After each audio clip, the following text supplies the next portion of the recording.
So two things are super common when you're trying to work out at home with bands. One, either you don't have access to the long loop bands quite yet, and if you don't, ask me for a link. You can really get one of them or a set of them for like 10 to 20 bucks. So really not that expensive, really versatile to add to your workout equipment. And two, you don't really have a pole or a sturdy surface to attach the band to. So today I'm going to show you using a mini band. You can also use the PT bands that are kind of lighter resistance but aren't attached, so they're not loops. You can use either one of those. But I do suggest a set of these mini bands, which are $10 for like a set of 6 on Amazon, and then the longer loop bands to add to your workout equipment, just so you can do that variety of movement. It's really not that expensive. But I'm going to show you how to get by in the meantime, because you can totally still do it.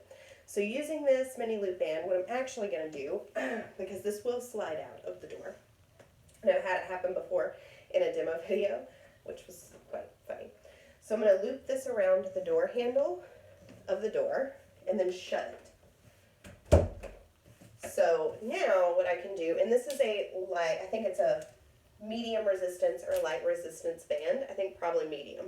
So if you're using the mini bands, you'd want to use a lighter resistance band, especially if you're going to do pushing or pulling and you're using it on a door. So lighter resistance bands, just so they don't pop on you. So if you're using a PT band, you're just going to grab both handles of them and bring them to chest. I'm showing you with a Palloff press and a row. So with this one, this is the demo of the Palloff press. It's looped around the door handle on the other side, and I shut the door, and then I'm just pressing out and then coming back in. Now your row is going to be the same setup, so looped around the door handle, and then you're just pulling. And you can be in any position that you need to be for that row. It's going to be anchored a little differently if you're doing something from a high pole, but you could probably also loop around the top of the door similarly and shut it to do a higher pole. So you can kind of play with that, play with what you have at home. When I first started working at home, we had a really tiny house and not much to attach the band to. Now we have a full basement that's got these great poles in it that I use for all kinds of band work. But previously I'd really use the dining room table, and sometimes it would move when I'd pull it. If you're working on a hardwood surface, that's a little more difficult than we had carpet at the time. But really just play. That's kind of one of my favorite things about home workouts, is that you can play with it and see what works.